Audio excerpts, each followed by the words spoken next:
is number one in your mind when you look at global risks this year? The single thing that worries me the most in terms of global volatility is that we have a small number of individual actors, players, who have an extraordinary amount of power. They've surrounded themselves with yes men who just tell them what they want to hear. And there are no checks and balances on the decisions that they take internally. So this is not like an American president, Democrat, Republican. They do something you don't like, they get constrained by their actions. No, what am I talking about? I'm talking about some dictators like Vladimir Putin, like the Iranian supreme leader, and even like Xi Jinping in his third term, who has consolidated so much power. But I'm also talking about some of these tech bros like Mark Zuckerberg and like Elon Musk, who also, are doing far more that have dramatic implications on democracies around the world, and their institutions just do what they want. Nobody stops them. We've never had a world with so many powerful rogue actors that really stand outside of the consensus policymaking. The biggest concern from an Indian perspective is China and what's going down in China at this moment. There are so many reports about the number of COVID cases, the number of deaths as a consequence of COVID. There's also talk about the Chinese economy bouncing back and whether she's being moderated by domestic trouble. What's your reading of what's going down in China? Well, there's no question. They've gone from zero COVID to everyone gets COVID in weeks, and they weren't ready for it. They didn't have therapeutics for people to take. They no longer were monitoring the numbers of cases that they were getting or the new variants that are showing up. And so for the rest of the world, China, for the second time as the epicenter of the global pandemic, just as they were in 2020, before they told anyone that they had human-to-human transmission, of course, that creates a lot of anxiety about the rest of the world and has led many other countries to say, okay, we're not going to let you travel unless you're testing and all the rest. But more broadly speaking, we do have to recognize that this was a decision taken by one individual leader, right? And he can do that in ways that are positive for the Chinese economy and positive for Chinese technology, but he could just as easily do that in ways that are negative. So it's the very fact that after his third term, suddenly everyone in the Chinese leadership system is loyal to Xi, accounts to Xi. He's not getting contrary. 10 years ago, China was still a dictatorship, but it was a dictatorship by consensus, where you had hardliners and you had more pragmatic technocrats on every issue, and they would be internally squabbling that would eventually come to a strategic long-term consensus. And we've been talking about how China, does policy for the long term, is, really considering what's going to matter on the global stage as it increases in power. You can't say that to the same degree when Xi Jinping has become a second Mao. That's just much harder to do. Often when autocrats are in trouble domestically, they tend to create a national security scare to assuage their domestic concerns. That's at least the fear in India, because we've seen very recently in Tawang in the northeast, in Arunachal Pradesh, the People's Liberation Army virtually foment trouble by creating a skirmish with the Indian Army. And the Indian Army has very clear instructions to push back really hard. And now you've got two nuclear-armed nations, 1/3 of humanity fighting with sticks and rods and stones. How do you see that security threat play out? I see it as a sideshow. That, of course, there is a relationship of confrontation between India and China. It's not going to suddenly evolve into a relationship of trust. But let's be clear. India's military spending, percentage of GDP in the last 10 years, has been going down, not up. This is not Europe right now. It's not the United States. It's not Japan. India does not clearly feel like it is on the precipice of military conflict with China or with Pakistan.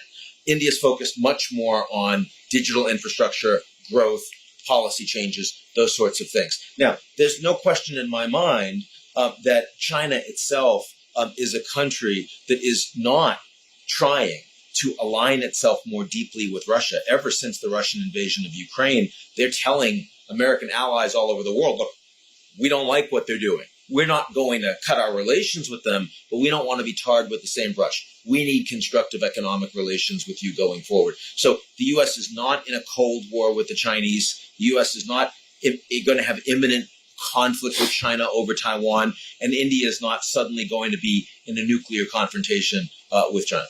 Let's talk about Taiwan for a moment. Yeah. There was one stream of global thought which suggested that after she's re-elected, the chances of the PLA making a move on Taiwan increases. The other sense is because their economy has taken a bit of a hit, it's been pushed out into the future by an indefinite number of years. How do you read Xi's mind on the question of Taiwan? Xi Jinping clearly believes that Taiwan eventually must be integrated into China, but eventually is a long, long time away for a leader that is now president for life. If I think about Taiwan in the near term, the Western reaction to the Russian invasion of Ukraine showed extraordinary unity. The Chinese have watched that. Showed extraordinary military capability. The Chinese have watched that. They understand that an amphibious assault across a 100-mile strait is a much more challenging thing to do than what the Russians are doing in Ukraine and losing. So it makes them sharpen their pencils militarily. Also, American export controls on semiconductors have helped make TSMC, the Taiwanese semiconductor company, the strategically most important company in the entire world for the U.S. and for China. And China knows they can't risk that, especially when they're behind the United States and the West more broadly on semiconductors. So, I'm worried about confrontation over Taiwan in 5 years' time, in 10 years' time. Maybe I'm even worried about what happens with Taiwan's elections in 2024 if the DPP decides to run a more independence-minded candidate and they win. But for the near term, this frankly is not an area that I'm very concerned about. Because they've allowed COVID to spread through their country, the Chinese economy is bouncing back, or it seems right. From the outside. Yeah. But many say that this is just short-term. Long-term, China will no longer be able to grow at the speed at which it did. And because the economy and society is aging, China may never actually be able to overtake the United States. It's not just aging. The population is also shrinking. It hit maximum levels 2 years ago now. And the momentum behind that contraction is only going to grow. Chinese indebtedness and bad debt in their corporate sector is massive. Difficulties in real estate, which is a bubble, but they're only continuing to kick that down the road. They haven't addressed it, as well as the hangover from COVID, supply chain challenges, and a level of decoupling where, big U.S. corporations like Apple increasingly investing in India, in Vietnam, and other countries. This isn't because the American government is telling Apple you have to leave China. It's because Apple itself is concerned that their footprint in China is too large, too uncertain, too risky for their future. So, look, I still would make a bet that China will eventually become the largest economy in the world, but it's not guaranteed. And not only is it not guaranteed, but as I think over the coming decades, the idea that there's going to be a China century is absurd, right? Because it will be a much more multipolar world. China's long-term future, given all the challenges we just discussed, is going to be much more economically constrained. Let's spend a moment on the Russia-Ukraine war and where you see this go. Because when we were here at the World Economic Forum last, there was a sense that, it may go on and drag on. And that's exactly what's happened. Do you see this go on till the next WEF and even further? Or do you see some way in which Putin finds a way of getting off the ramp? Well, first of all, the WEF is not the principal sort of flagpole for me in terms of how far the Russia-Ukraine war is going. Also, one of the reasons why I said the war was going to continue is because it wasn't just a war between Russia and Ukraine. It's a war between Russia and NATO. Mm-hmm. Now, it's being fought in Ukraine, but it's a proxy war. NATO is providing the intelligence, the training, the military equipment. And every day we see more announcements of military support that even 3-6 months ago, Western allies would have said, we'll never give that to Ukraine because it's too dangerous. And now suddenly it isn't. Why is that? Well, because the stakes are growing, because NATO's more consolidated, Ukraine continues to fight, and the Russians continue to provide war crimes every day, thousands against the Ukrainian people. So the problem we have is that Russia has become the most powerful rogue state in history. And this decoupling of Russia, complete decoupling from the WEF, there are none of them here, from the G7, from Europe, that means that there's no way for Russia to get back. They can't rebuild their gas pipelines to Europe. The Europeans have moved on. They can't get their oligarchs accepted into Western society. They can't unfreeze their central bank assets in the EU, in the United States, in Japan. And so Putin, as long as he's in power, is going to see himself as a fundamental enemy to the West. And that means that the fight is not just going to be about Ukraine. Cyber attacks, fiber, pipeline, proxy efforts, terrorism, espionage, disinformation. I mean, if you're sitting here in Europe, you're at war with Russia. And frankly, that's their deepest concern right now, is what does that mean for their economic development now that the peace dividend that we've experienced in Europe for 30 years is permanently gone? So we're seeing Iran arm Russia with drones. We're seeing NATO countries give tanks to Ukraine to help them fight back. How long does this war go on in this fashion? Do you see an end? Is it at all possible to guess wisely? Well, first of all, the war in Ukraine has been going on not just for 10 months, but for 9 years, since 2014. Okay. So let's be clear. The United States, the Europeans weren't involved in it. The Ukrainians have been fighting it every day. So they certainly, the Russian appetite to fight in Ukraine shouldn't be measured in months. It's measured in generations, frankly. First of all. Second of all, I can see over the coming months that we might achieve a stalemate on the ground in Ukraine, where the Russians can't make up any territory on the ground, but the Ukrainians increasingly are stuck because the Russians are dug in and have better defenses. But that's not an end to the war. We've already seen that when the Russians get stuck on the ground and push back, what are they doing? Every day, every week, they're attacking critical infrastructure. They just blew up an apartment building in Dnipro, and dozens of Ukrainian civilians were killed. This war is not going to be over. Zelensky seems to think he can win. Can he? Ukraine is now been invited to become a full member of the European Union. Ukraine has become one of the most powerful militaries on the European continent. Ukraine has captured the imagination of the West and is driving NATO closer together, the G7. So in those very real ways, the Ukrainians have already won. But 44 million Ukrainians have had their lives destroyed. This will be the most tragic geopolitical event of their lives, for their entire lives going forward. 8 million refugees, over 100,000 casualties on the Ukrainian side. Those numbers are only going up.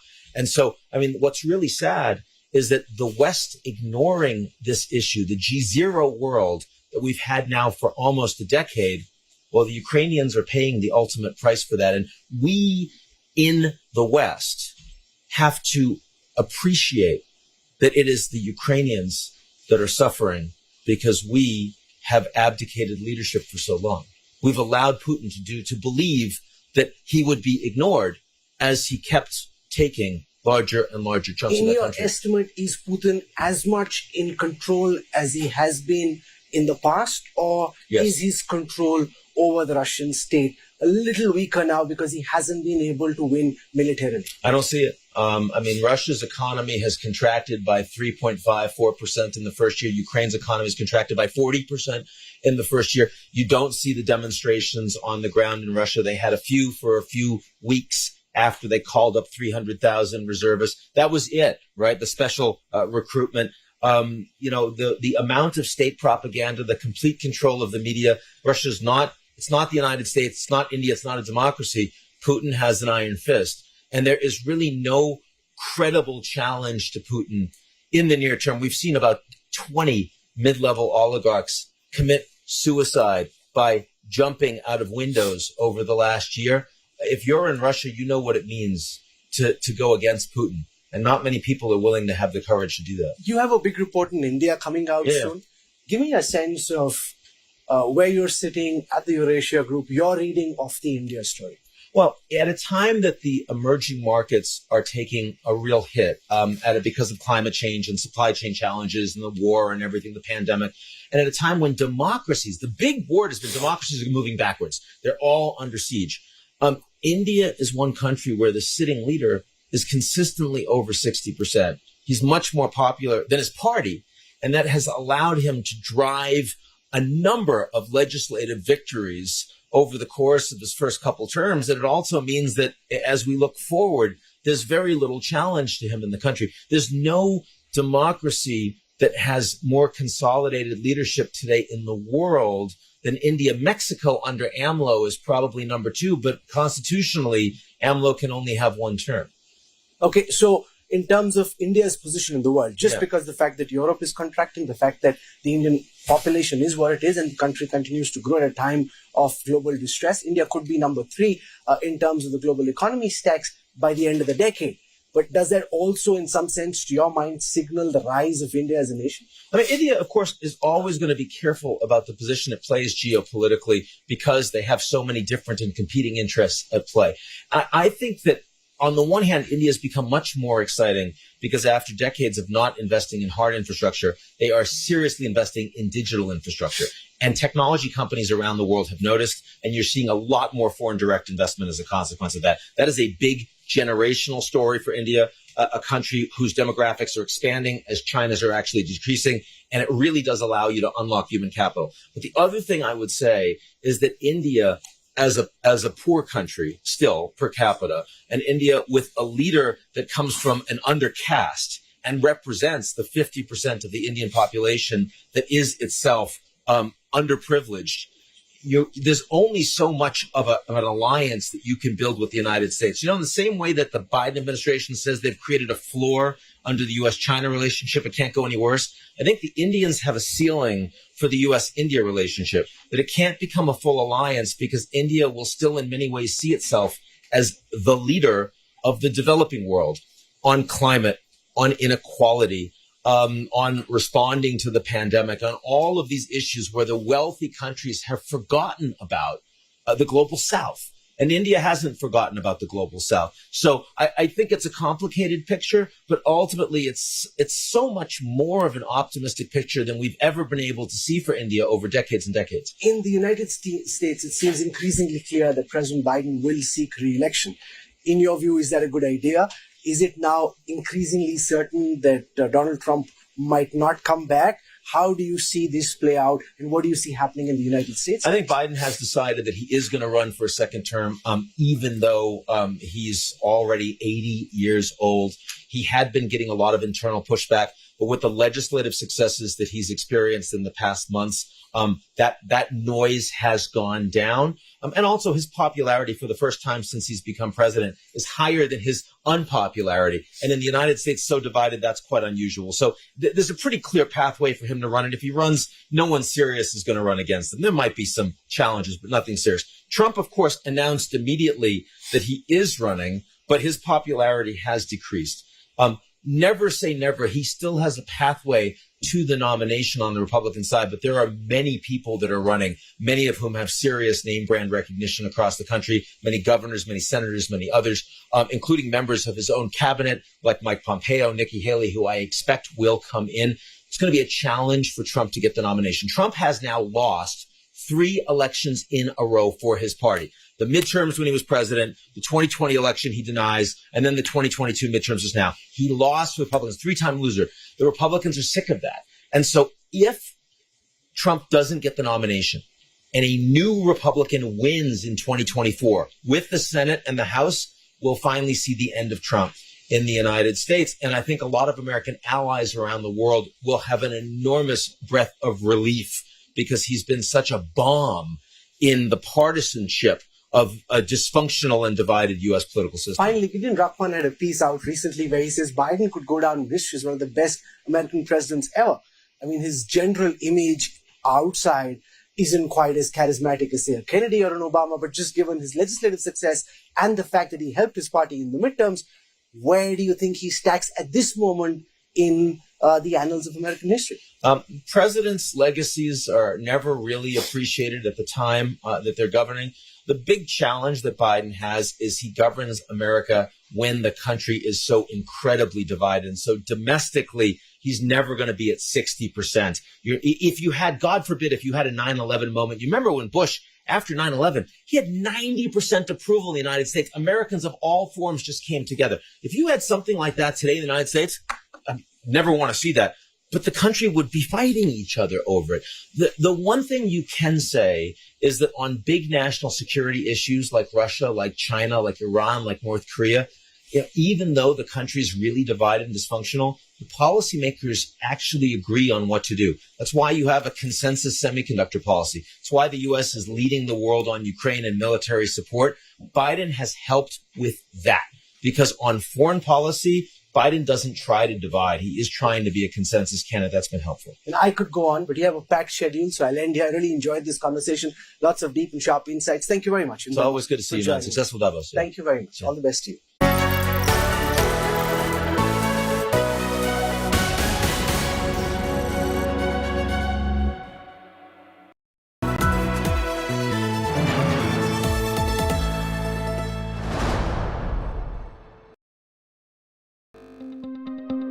News is about putting people first. Just look at the queues right across. About asking the right questions to those in power. It takes no sides. माँ का दर्द एक दर्द कोई नहीं समझ सकता उस दर्द को. It reveals. It heals. Angry people came out on the streets. Is this the kind of justice system we want in this country? News is all heart and no hatred. Bilkis Bano आज क्या कहना चाहेंगी आप? हमारे साथ जो हुआ है किसी के साथ भी नहीं होना चाहिए. Experience the news. With me, Rajdeep Sardesai, only on India Today.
We're at the beginning of a new year, and it's a good time to spend some time talking about where some of the hot button geopolitical issues could be headed to this year. So joining me at the India Today studios at the World Economic Forum is Ravi Agrawal. He's the editor-in-chief of foreign policy on the world's leading platforms for foreign affairs. Thank you very much, Ravi. It's great to have you back with us. Great to be on now. I want to start by talking about the Russia-Ukraine war, where the Ukrainians seem to be pushing back against the Russian army, but we're also seeing the Russian army now being armed with Iranian drones, which seem to be having a devastating effect, and the level of war crime seems to be increasing. What's your sense of how the Russia-Ukraine war plays out through this year? I mean, the smart money, I think, is on things continuing as they are in a rough stalemate. What is very clear to me is that the Ukrainians are not going to give up. They've gone all in on losing whatever they have to lose to win the war. They have so far rejected any notion of peace talks, in part because they feel like they're in a position of strength. They have momentum. So that's their side of things.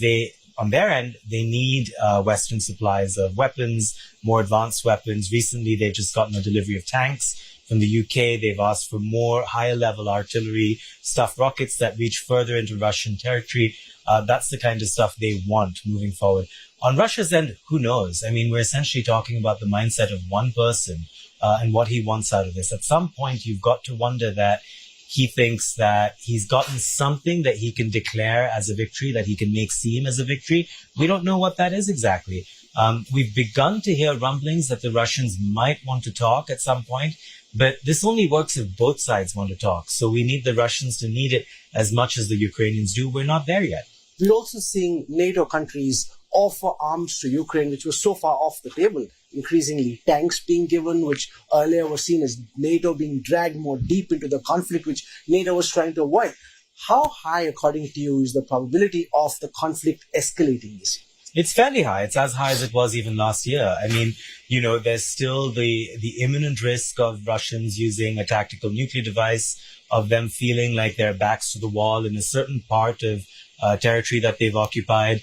We know that they have chemical and biological weapons that they may choose to use, as they have, by the way, in places like Syria. So in a sense, nothing is really off the table. Putin doesn't want us to think otherwise because he wants to use those things as a deterrent.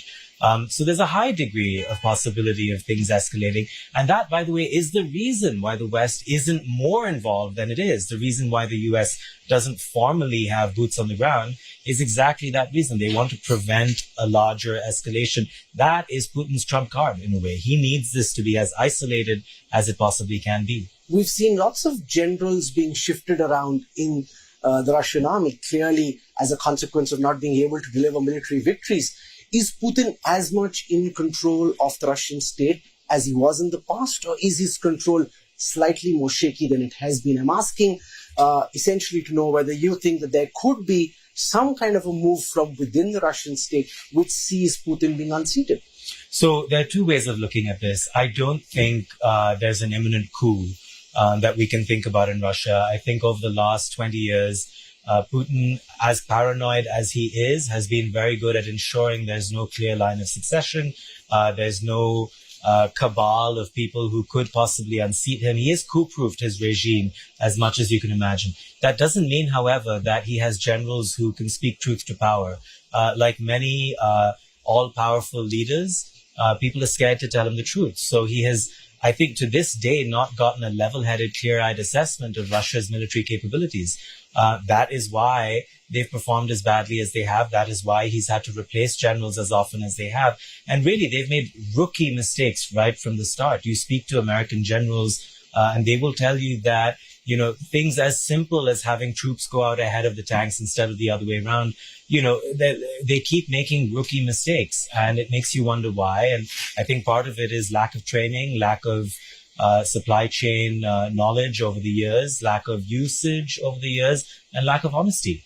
Let's spend a moment on China. COVID is spreading fast through mainland China. The economy is also now open and therefore bouncing back. We're seeing commodity prices shoot, and the Chinese economy get a bit of an uptick as a result of the fact that they're now open.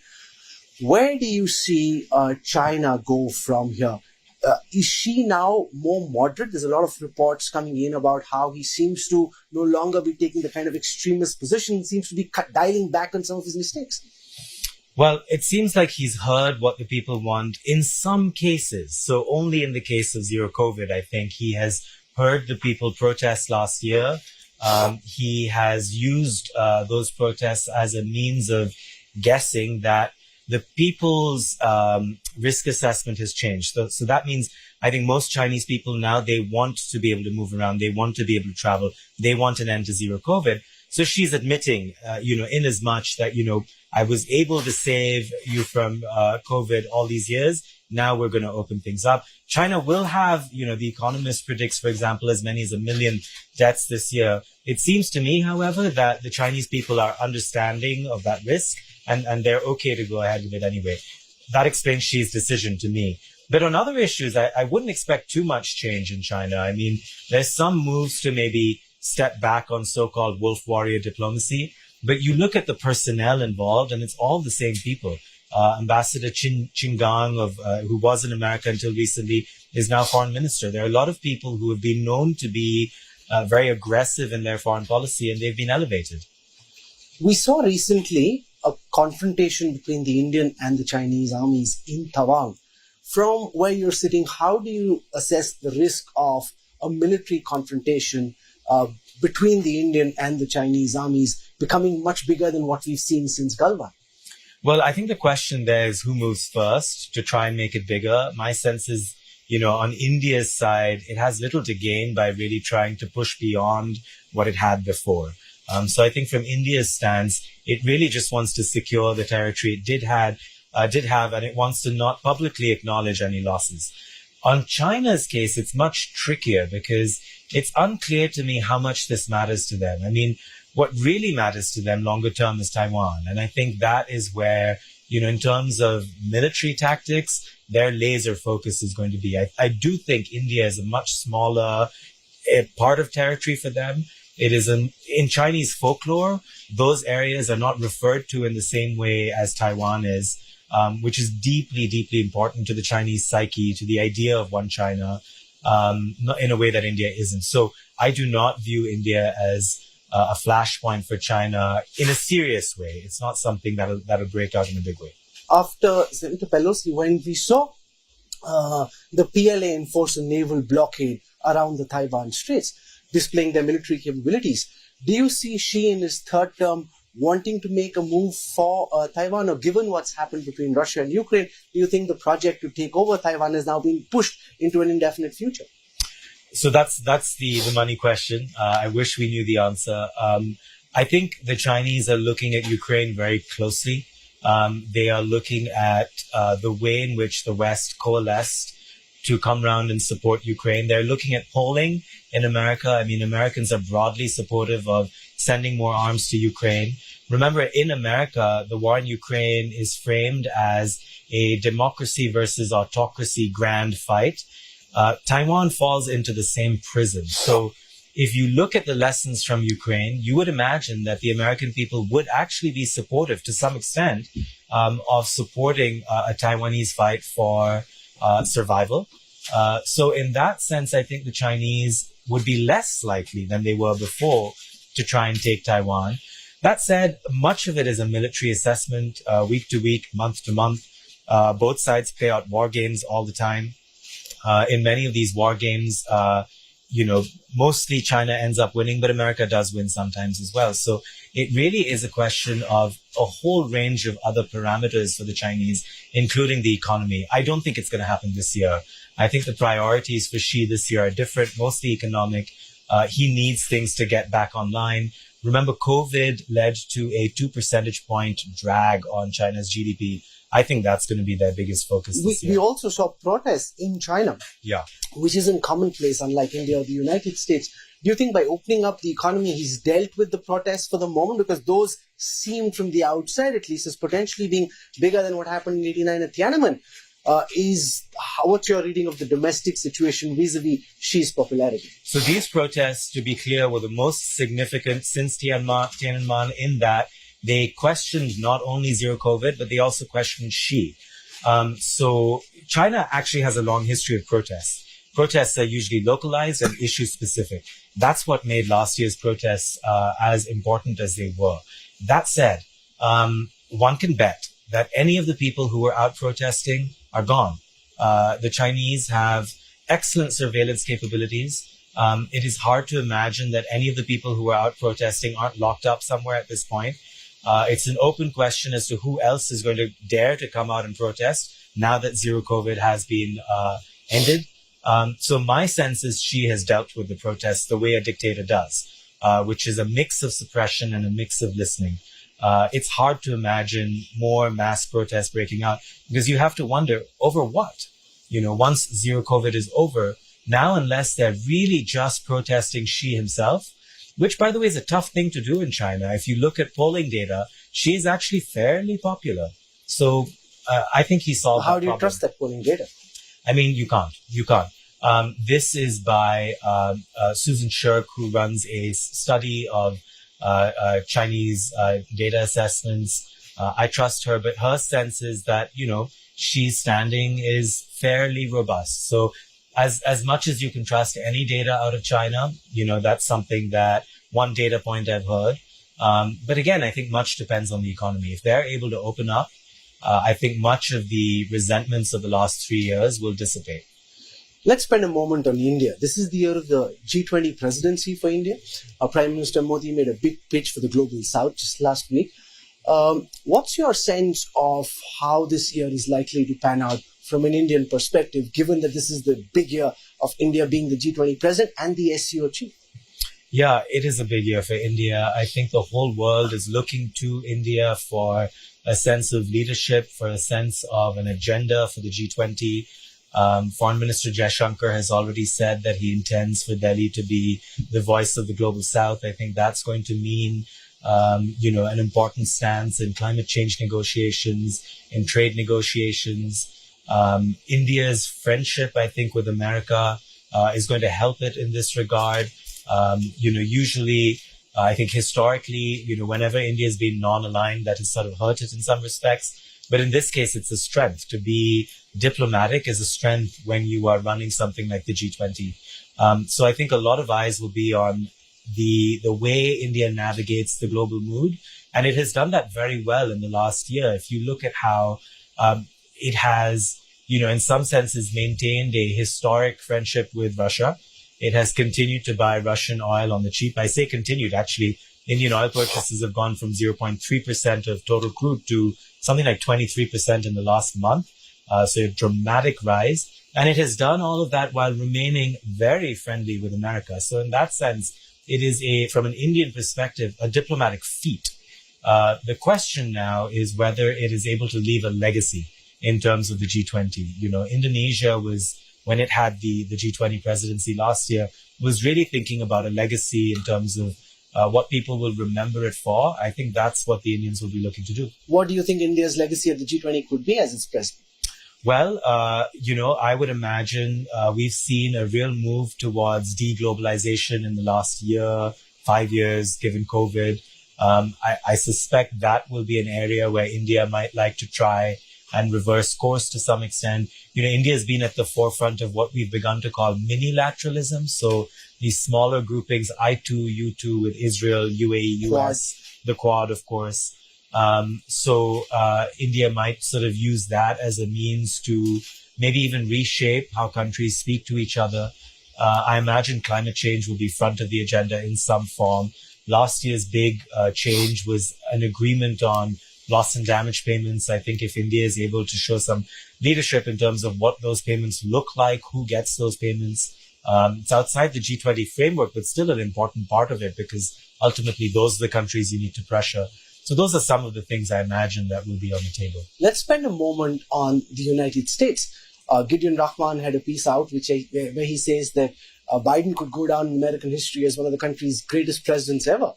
Now, just seeing his mannerisms and his profile, that's not really the sense he conveys, that here is one of America's great presidents. How do you assess the Biden presidency, given that it is now increasingly clear that President Biden will seek re-election?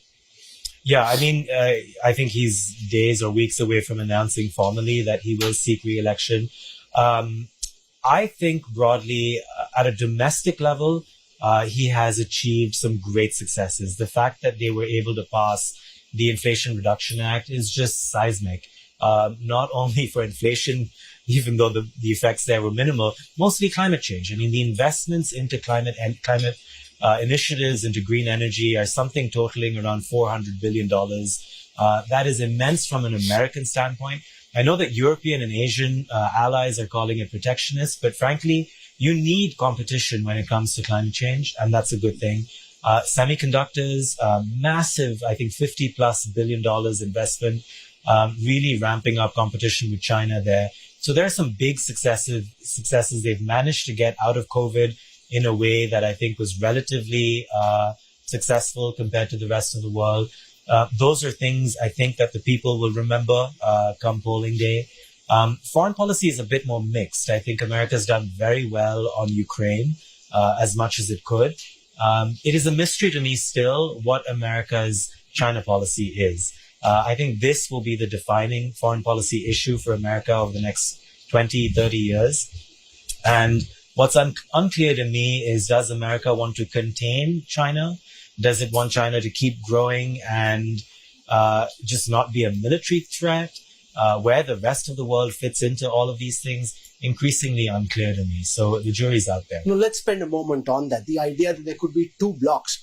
The United States leading one block on one side, China, Russia, Iran on the other, and a second two competing blocks. Now, what we're seeing just recently is China make some mitigating noises. America, too, not very keen on pushing that divide very clear. Do you see China and the United States coming closer or drifting further apart this year? Oh, they're certainly drifting further apart. There's just no two ways about it. One of the few things Republicans and Democrats agree on is how tough to be on China. The disagreement is on degrees of should we be tougher or not. That to me is frankly a little disappointing to see because, there are sensible analysts who were seen as right of center, and now they are complete doves. The American conversation has moved to the far right on China, where China is no longer seen as just a challenge, but a real threat on a range of metrics. And I think that is bad for cooperation on climate change. It is bad for the rest of the world because, take, for example, the US sanctions on Chinese semiconductors. Partly because of how American business works, how American sanctions work, everyone has to go along. So you could be Microsoft, you've got to shut down your Chinese plants. You could be India, you have to go along with these sanctions, or you will face sanctions of your own. So this American unilateral way of being tough on China is hurting Europeans, it's hurting Asians. Not everyone is going to agree with that path. Not everyone sees the world as bipolar. India, for example, I think sees it as multipolar. So there are rifts along the way. To what extent do you think this move away from China could potentially help India? There's a lot of talk in India about production incentives, the China Plus One, and how India could benefit from it. Do you increasingly see more investments come towards India, or do you see, say, Vietnam, Bangladesh, Indonesia benefiting almost equally just as India does? Or do you see this being really India's moment? It's a bit of both. So I think India will pick up a lot of things that are moving out of China. India is a increasingly very attractive destination for business, for startups, for alliances, for partnerships. There's all of that. The point I'm trying to make is we're not in a zero-sum world. I don't think hurting China's growth is going to necessarily help the rest of the world. If you look at the last 40 years, you see the commodities boom around the world. You see the rise of Latin America, the rise of many Asian countries. It was linked to Chinese growth.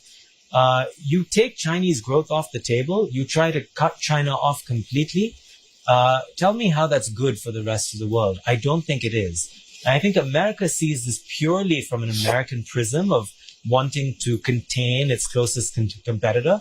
But for the rest of the world, which needs Chinese growth to fuel other growth, it's going to hurt. How do you see the performance of Prime Minister Modi relative to other leaders, especially in democratic countries, and what he's been able to do to India's image and standing in global affairs?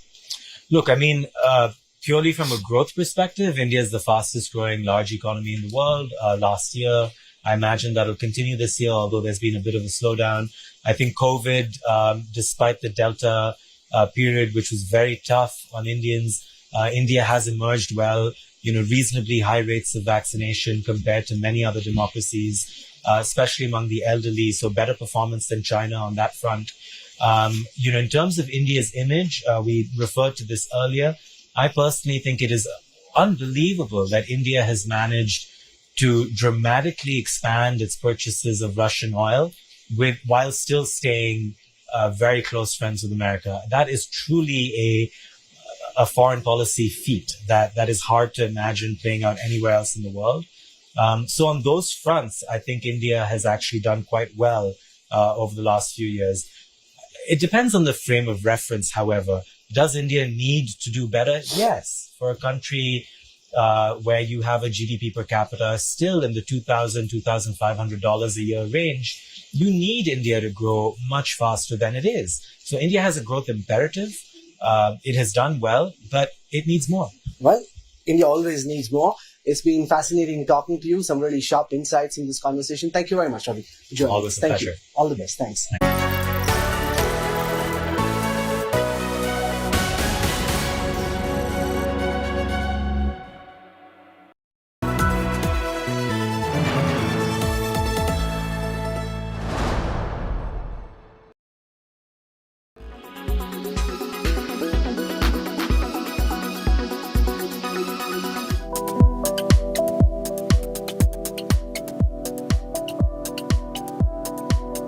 Not just Suhana Khan, Khushi Kapoor and Agastya. There will be other debutantes as well who are expected to light up Bollywood in 2023.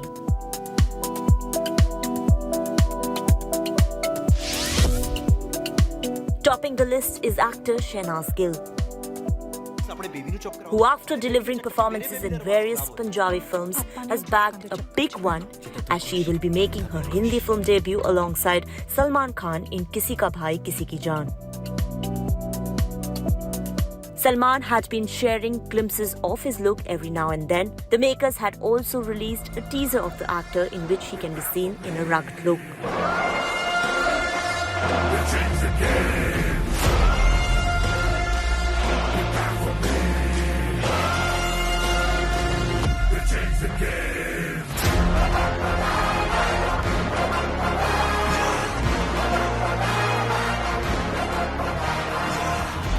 Shehnaz, who shares a special bond with the superstar from her time in Big Boss, is elated to be a part of this project.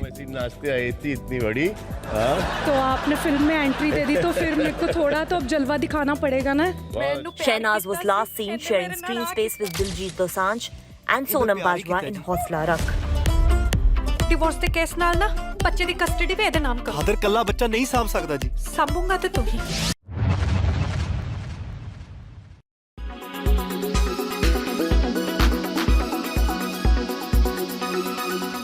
Make your media plan smarter with India Today Live TV on your connected devices.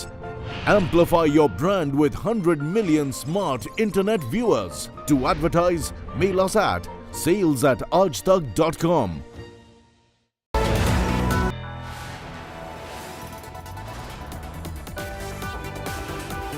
You are watching India Today.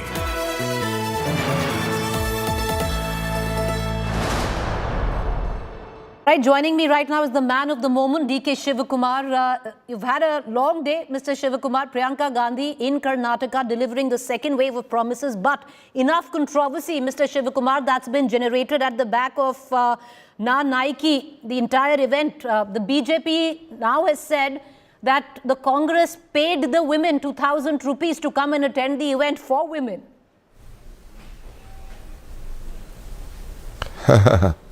I think BJP is miffed with all this dirty issue planning. I think whatever we have promised, we will deliver, number one, because of the price rise. Any event, why we need to pay, we have assured the people of Karnataka that we are going to pay when we form a government. We have confidence. The people of this state are suffering because of the price rise. That is why we have taken this stand. Why BJP has to worry? They have an opportunity. They had an opportunity. No. In the national level, what they promised, 15 lakh rupees per every account, they could not deliver. Double the income of every common man, they could not do it. 3.5 years they had a government here in Karnataka, they could not do anything. What can they do now? They are trying to make out a controversy, tell out something. Let them do. It is their job. But, you know, what they're raising, Mr. Shivakumar, is that you went, which is the Congress, which was again spearheaded by Priyanka Gandhi, went to Uttar Pradesh with Ladki Hoon Lad Sakti Hoon, which was once again a campaign aimed at the women of UP. You came back with 2 seats. So therefore, they are comparing a similar campaign, which is the Na Naiki campaign, to a Nalayak campaign in Karnataka. That is what the BJP says. No, at least they are very much serious about us. They are afraid of us. They are trying to comment. It is their duty. Let them do. We are least bothered about what they do and all. We want to deliver what we have promised. We know the suffering of the people. You know the price rise. You know the diesel. You know the petrol. You know the gas. You know the cooking oil. You know all the vegetables, even the milk and everything. Every common man with this GST and demonetization, even a common man can't build his house. All the prices are very high. All these things are going on. So we want to give a solution. But this solution, Mr. Shivakumar, is said to be what? an old... Right. Na-Naiki. We want to... Go ahead, sir. Go ahead. As a Na-Naiki program is a program for women. Na-Naiki is a program which we wanted to tell that every woman is a leader. She is a leader himself. That is what Indira Gandhi gave her the strength. It is what at the UPA we gave the strength. And tomorrow also, earlier also in the Congress regime, when Krishnaji was the Chief Minister, we gave this Shri Shakti program, empowering women. Lakhs of societies were being formed. We empowered the woman. It is a great model in the country now. When Indira Gandhi was there, she wanted these small children, this Anganwadi started.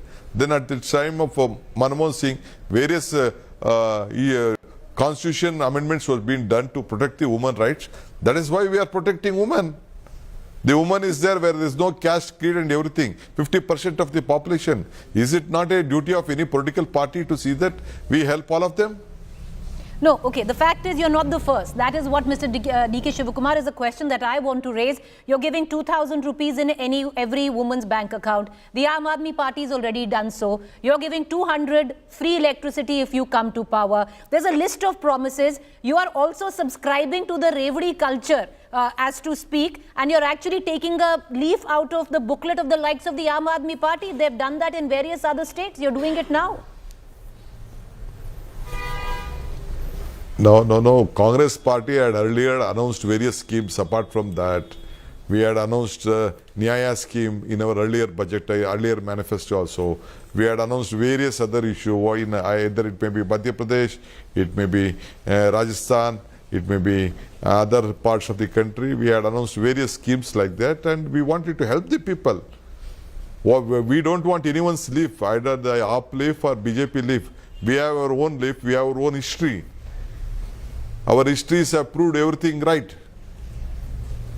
Mr. D.K. Shivakumar, okay, you have history, but you don't think you're okay with what is the Prime Minister called Revdi? No, I don't want to comment on whatever is there. I think they are very much worried, and I think they know that they can't do it. They are trying to they keep their house in order. Their house is not in order. Lot of issues are there. But still, they are trying to project themselves. They have a double engine government. Let them do whatever. They have an opportunity. They had an opportunity. They could not deliver. I think let them call anything. But we are there with our social obligation, moral obligation, political obligation, economical obligation. We want all common man who are suffering to be out of this starvation. Mr. D.K. Shivakumar, you've proposed, you're a multiple time MLA from Kanakpura. You've proposed a, Kanakpura model for Karnataka. What makes you do so? And secondly, these are promises and statements sounding like the chief ministerial face for the Congress. So is this what it's leading up to? See, I have been representing the constituency for 37 terms. My taluka was at the last in one Nanjundappa report, last but one. Today, now everyone tells that the taluka is well developed, everyone is being protected with clean water, education, health, and whatever is there. Not even a single corruption cases have been found in Kanakpura. We have the silk, the milk is being in a very abundant, which has been helping the capital and the state. So in all fronts we have developed Kanakpura. As I represent Kanakpura, now I'm a political president of a party, I should see that in every assembly segment we have. You just have a small survey done, you guys look at the farmers, you see the level of the water which has been risen, how the water table has been risen, how clean water has been given to everyone. You just have a look at it. So I want to see that in my state, when the people trust in me, we will deliver such type of governance to them. But Mr. Shivakumar, the fact is, these are promises that I will make Karnataka as my constituency. These are promises which come from someone who's aiming to be bigger or who's touted to be bigger than just the MLA of Kanakpura. So are these promises being made for possibly the future chief minister of Karnataka, or at least the chief ministerial face for the Congress in Karnataka? See, the chief minister issue will be taken up by Mr. Mallikarjun Kharge and my party high command. They are my leaders who are taking the shots on this. It is not me the decision. It is my duty to deliver a Congress government in Karnataka. The chief minister issue will be decided by my leaders. We believe in our party leadership. Fair enough. We will go whatever they tell. It is not my personal issues. But okay, I understand. But there's a question which possibly many Congress supporters in Karnataka will ask is, will this issue be settled by your high command before Karnataka goes to polls, or is this after the polls? Because now you're just 3.5 months away from election. Will the face be announced before election is the question. Already Mr. Mallikarjun Kharge, when he was in the last visit, he has clearly mentioned that the leadership issue will be taken by the High Command. Rahul Gandhi had come here and he also sent a clear message that the election will be run with the leadership of D.K. Shivakumar, Mallikarjun Kharge and Mr. Siddaramaiah ji before about 1 year back. We stand by it. All of us, we will work unitedly. We want a Congress government. We are not worried about who will become what. We want a Congress government with a good administration. The people should be saved. The image of Karnataka should be protected. It should have a government with a governance. Sir, you have worked very hard for the Congress unit in Karnataka. Not just that, you've been part of various plans of the Congress across the country as well. Do you see yourself, whether it happens or not, your high command will decide. But do you see yourself as a fit candidate to take on the chief ministership, provided that you come to power? No, better you decide and let the people of the state decide. And my party decide on it. It is not me, I don't want to. My aim is only to bring the government.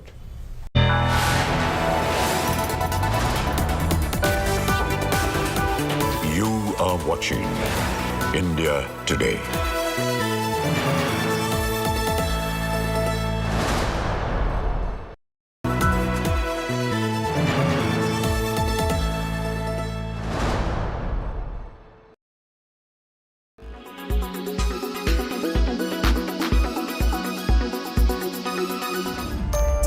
It is extremely cold in many parts of North India, and the most normal thing to say nowadays in the context of the weather is that so-and-so region is reeling under a cold wave, or when will the cold wave get over? But what really is a cold wave? Is general cold weather cold wave? Clearly not. Cold wave is actually a specific term for a certain type of weather condition. A cold wave is defined as a period of cold weather that can be detrimental to health. Now, only when the minimum temperature drops below 4 degrees Celsius, then the weather spell can be called a cold wave. A severe cold wave is declared when the temperature dips below 2 degrees. The kind of cold wave we are seeing right now in Delhi, for example, which, by the way, is colder than Shimla and Mussoorie. This was last seen in January 2013.